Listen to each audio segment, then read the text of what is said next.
Hello बच्चा लोग, welcome to Ignite class. Today start the reflection of light. हम light की रिफ्लेक्शन की स्टडी करेंगे। कैसे, क्यों जरूरी है रिफ्लेक्शन, क्या इंपॉर्टेंस है हमारी लाइफ का रिफ्लेक्शन में, रिफ्लेक्शन क्या होता है। देखिए, कोई भी सरफेस हो, मान लीजिए ये सरफेस है, इस पे एक इंसिडेंट रे आती है।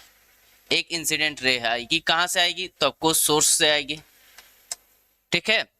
और यहां से टकराने के बाद फिर रिफ्लेक्ट होके किसी क्या हो जाए, कहीं जाके वो इमेज बनाए। इसी को कहते हैं इंसिडेंट रिफ्लेक्शन। समझ में आई बात? अब देखिए, क्या अगर रिफ्लेक्शन नहीं होता तो आप किसी भी वस्तु को देख पाते? जस्ट लाइक मान लीजिए ये बॉटल है, ये बॉटल है, यहां से लाइट आ रही है या फिर सामने से लाइट आ रही है। लाइट जब बॉटल पे आ रही है और बॉटल से टकरा के आपके आंखों में जा रही है, तभी आप इसको देख पा रहे हैं। अगर ये घटना न होती तो आप बॉटल को नहीं देख पाते।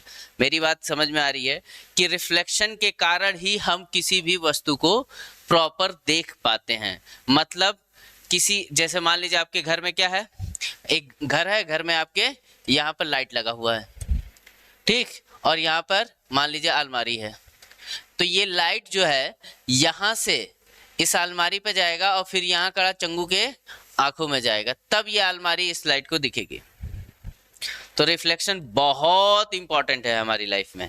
समझ में आई बात कि रिफ्लेक्शन कितना इंपॉर्टेंट है? किसी भी चीज को देखने के लिए रिफ्लेक्शन का, लाइट का रिफ्लेक्शन का प्रॉपर्टी बहुत इंपॉर्टेंट है, ठीक है। तो हम उसको एकदम अच्छे से अपने बोर्ड के लिए, अपने कॉन्सेप्ट के लिए, अपने स्किल के लिए हम उसको पढ़ेंगे, ठीक है। चलो स्टार्ट करते हैं। Reflection of light. Reflection of light. When a ray of light after incidenting on a boundary separate two medium come into the same medium, in this phenomena is called the reflection of light. मतलब समझो कि ये एक slab है, मान लो, या mirror है या स्लैब है, कोई भी चीज है, ठीक है। इस पे एक लाइट आई और यहां से ये चली गई। तो ये एक मीडियम 1 है, ये मीडियम 2 हो सकता है, ठीक है। या आप सरफेस पे बात कर सकते हैं, इसको हम सरफेस पे भी देख सकते हैं। जैसे ये सरफेस है, तो यहाँ एक मीडियम 1 है, ये मीडियम क्या है, 2 है। यहाँ पे एक इंसिडेंट रे आई और यहाँ रिफ्लेक्ट होके वापस गई। ये है सोर्स से आ रही है, और यहाँ है ऑब्जेक्ट जहाँ पे आपको इसका इमेज दिखेगा। समझ में आई बात?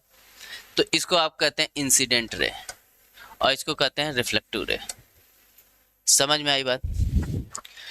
तो एक मीडियम से आके दूसरे मीडियम, लेकिन बाउंड्री पर दूसरे मीडियम में ना आके बाउंड्री से ही क्या हो जाना, रिटर्न हो जाना। समझो, देखो, when a ray of light after इंसिडेंटिंग मतलब यहां से इंसिडेंट हो गया, on a boundary separate two medium come into the same medium, कहाँ हो जाए, सेम मीडियम में वापस चली जाना, मीडियम 1 में ही वापस जाना, ठीक है। then the phenomena is called the reflection of light. इस फिनोमिना को हम क्या कहते हैं, रिफ्लेक्शन ऑफ लाइट कहते हैं, रिफ्लेक्शन ऑफ लाइट कहते हैं। देखो, ये मीडियम 1 था, ये मीडियम 2 था, यहां से लाइट आई इस बाउंड्री पे और इससे रिफ्लेक्ट होके फिर सेम मीडियम में वापस चली गई। कहां चली गई, सेम मीडियम में वापस चली गई। इस घटना को हम क्या कहेंगे, रिफ्लेक्शन ऑफ लाइट कहेंगे, ठीक है।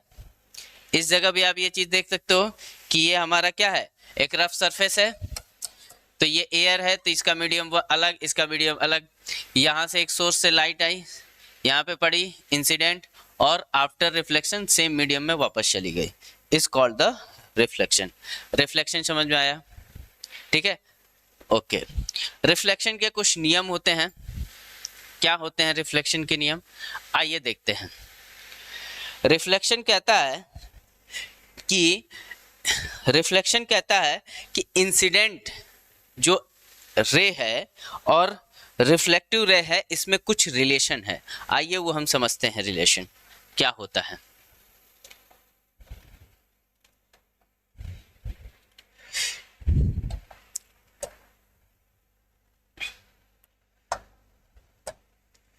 देखो ये हमारा सरफेस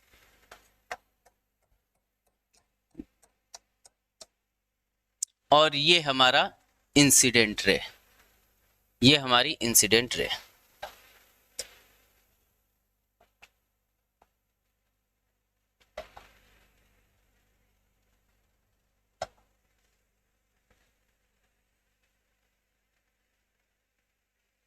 ये हमारा कौन क्या है, इंसिडेंट रे है, ठीक। और ये हमारी रिफ्लेक्टिव रे दिख रही है।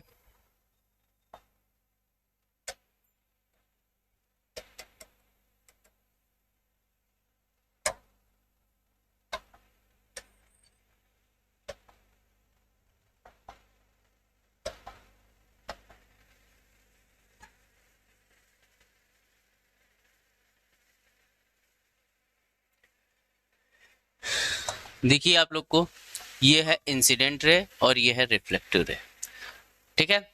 इस पॉइंट को इंसिडेंट पॉइंट कहते हैं, पॉइंट ऑफ इंसिडेंट कहते हैं या इंसिडेंट पॉइंट कहते हैं। मान लीजिए इस पॉइंट को मैंने ले लिया P, ठीक है।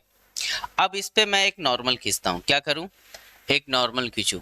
नॉर्मल क्या होता है, नॉर्मल किसी भी सरफेस पर 90 डिग्री खींचा गया जो लंब होता है वो नॉर्मल, मतलब 90 डिग्री खींचो ऐसी एक रेखा जो उस सरफेस पे क्या हो, 90 डिग्री का एंगल बनाए, वो उस सरफेस की नॉर्मल कहलाती है। ये है हमारा नॉर्मल, इसको हम क्या कहेंगे, नॉर्मल कहेंगे। ये हमारा नॉर्मल है, ये हमारा क्या है, इंसिडेंट रे है। उसी प्रकार से ये आपका रिफ्लेक्टिव रे है R, रिफ्लेक्टिव रे है R।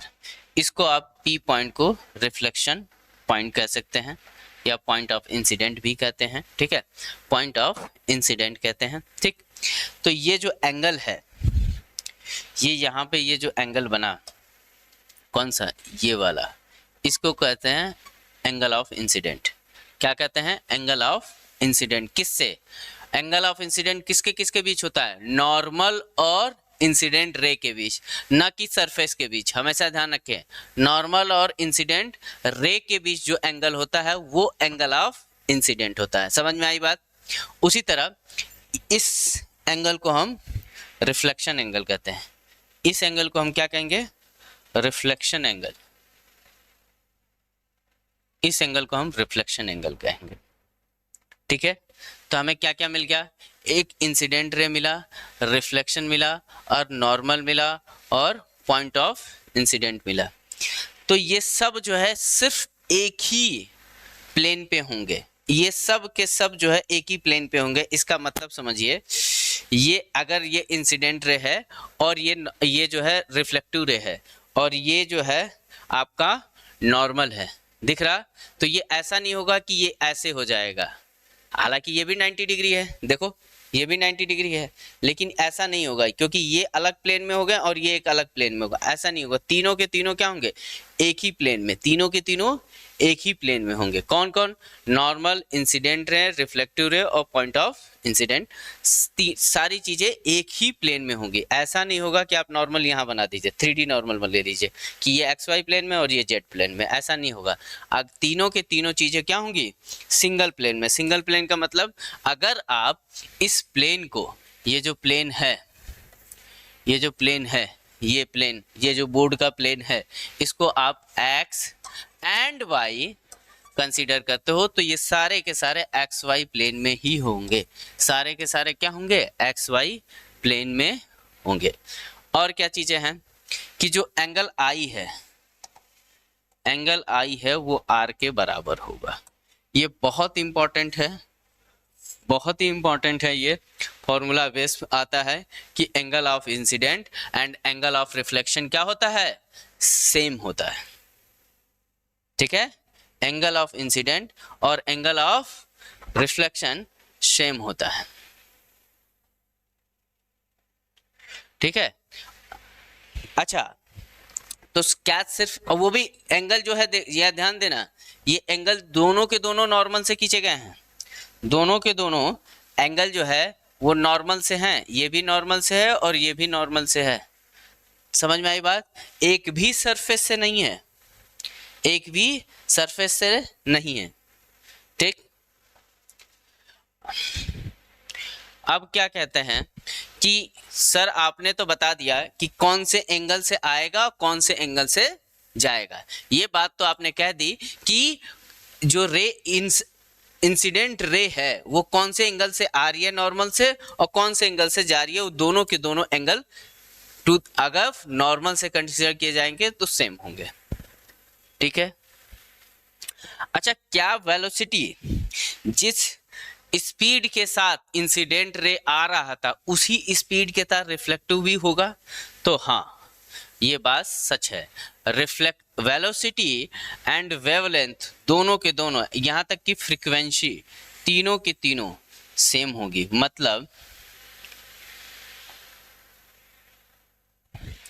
कहने का मतलब है कि आई और आर तो सेम है, लेकिन velocity of i incident ray, velocity of incident ray is equal to velocity of reflective रे।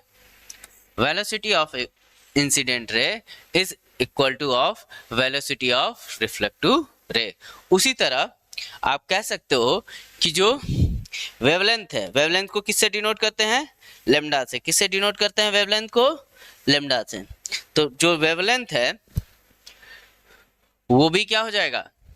Lambda of incident is equal to lambda of reflectant. Lambda of incident is equal to lambda of reflectance. समझे बात? अच्छा, आपको एक formula अगर आपने पढ़ा है तो आपको ध्यान होगा कि velocity is equal to wavelength into में फ्रीक्वेंसी होती है। Velocity is equal to wavelength into में क्या? फ्रीक्वेंसी होती है। तो यानी कि अगर दो कंपोनेंट सेम है तो फ्रीक्वेंसी भी क्या हो जाएगी? सेम हो जाएगी। समझे बच्चों लोग? तो frequency of incident is equal to frequency of reflectance हो जाएगा। देखिए, ये टॉपिक आप 10th में भी पढ़ते हैं, लेकिन आप सिर्फ यहीं तक पढ़ते हैं कि I is equal to R, angle I जो है वो R के बराबर है, सिर्फ आप यहीं तक पढ़ते हैं। लेकिन आप वेवलेंथ पे कोई बात नहीं करते हैं, क्योंकि 10th में वेवलेंथ आया ही नहीं होता है, लेकिन 12th में आ चुका है। स्पीड, जितनी स्पीड से ये रे आएगी उतनी स्पीड से ये रे वापस जाएगी। जितना इस आने वाली वेव का लेंथ होगा, रे का लेंथ होगा, जितना इस आने वाली जो रे है उसका वेवलेंथ होगा, सेम वेवलेंथ से ये वापस जाएगी। फ्रीक्वेंसी भी सेम होगी, लेकिन कुछ क्या बदलेगा? क्या सब कुछ सेम रहेगा? नहीं। इंटेंसिटी, इंटेंसिटी, इंटेंसिटी को अगर हिंदी में बात करें तो तीव्रता, वो जो है डिक्रीज हो जाएगी। मतलब जितना तीव्रता थी उसके अंदर, जितनी उसकी इंटेंसिटी थी उतनी इंटेंसिटी नहीं आएगा। ठीक है? इंटेंसिटी अगर मैं आई से डिनोट करूं तो आई जो होगा, i incident is less than i is greater than, sorry, i incident is greater than i reflected. क्या हो जाएगा? जो इंसिडेंट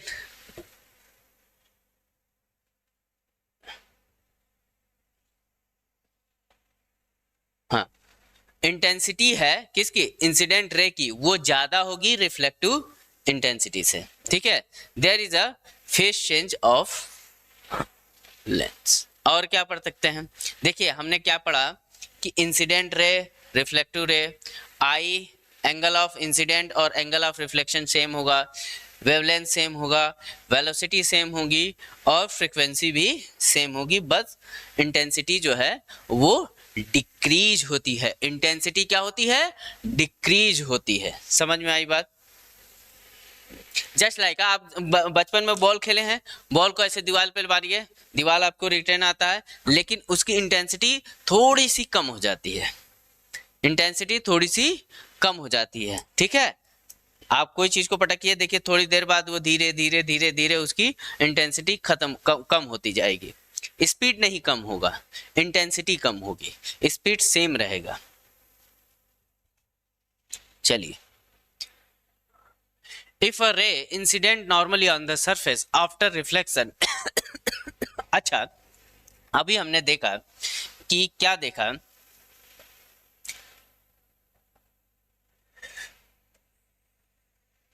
कि एक हमारा है सरफेस,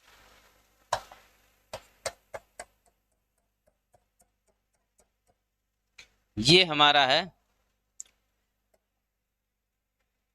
इंसिडेंट रे, ये हमारा था क्या, रिफ्लेक्टिव रे, और ये हमारा था क्या, नॉर्मल। ये हमारा नॉर्मल था। अब देखिए, ये एंगल है आई और ये एंगल है आर। अगर मैं इस इंसिडेंट रे को और नॉर्मल के पास लाऊं, ये यहां ना होके कहां शिफ्ट हो जाए, यहां शिफ्ट हो जाए, तो आर के साथ ये रिफ्लेक्टिव रे के साथ क्या होगा, रिफ्लेक्टिव रे के साथ क्या होगा, ये भी सर यहां नॉर्मल की तरफ जाएगा, ये भी नॉर्मल की तरफ जाएगा। अगर मैं इंटेंसिटी को सरफेस के मतलब नॉर्मल से और दूर लेके जाऊं, क्या करूं, और दूर लेके जाऊं, तो रिफ्लेक्शन भी नॉर्मल से दूर जाएगा, रिफ्लेक्शन भी नॉर्मल से दूर जाएगा। समझ में आई बात? अगर रिफ्लेक्शन, अगर इंसिडेंट रे सरफेस के ही नॉर्मल आ जाए, मतलब समझो बात को,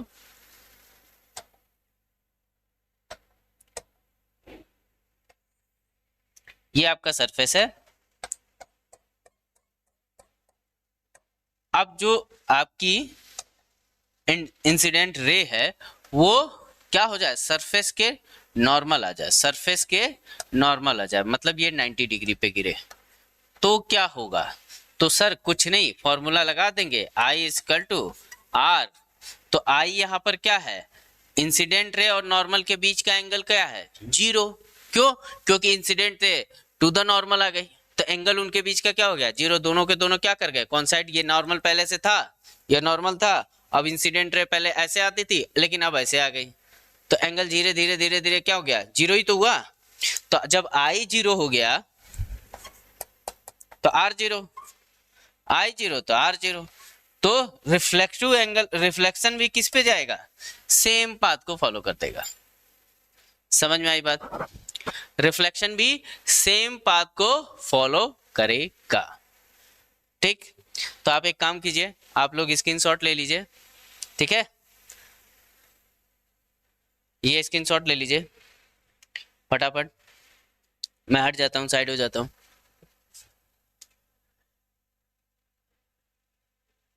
ये कुछ नहीं है,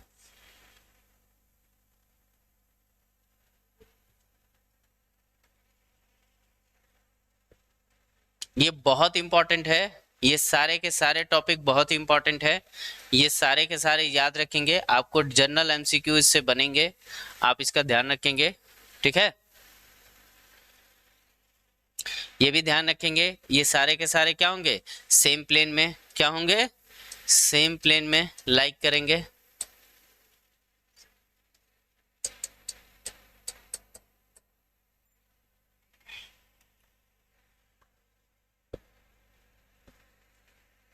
ठीक, ठीक है बच्चा लोग, मिलते हैं नेक्स्ट क्लास में इसी तरह इंटरेस्टिंग टॉपिक और वीडियो के साथ। आपको कोई भी टॉपिक में दिक्कत हो आप मुझे कमेंट कर सकते हैं, उस टॉपिक से रिलेटेड वीडियो आपको चाहिए या इस टॉपिक में आपको कोई दिक्कत आई हो तो आप कमेंट में ये चीज कह सकते हैं। थैंक यू बच्चा लोग, please keep study and follow and subscribe my channel. Thank you sir, thank you बच्चा लोग।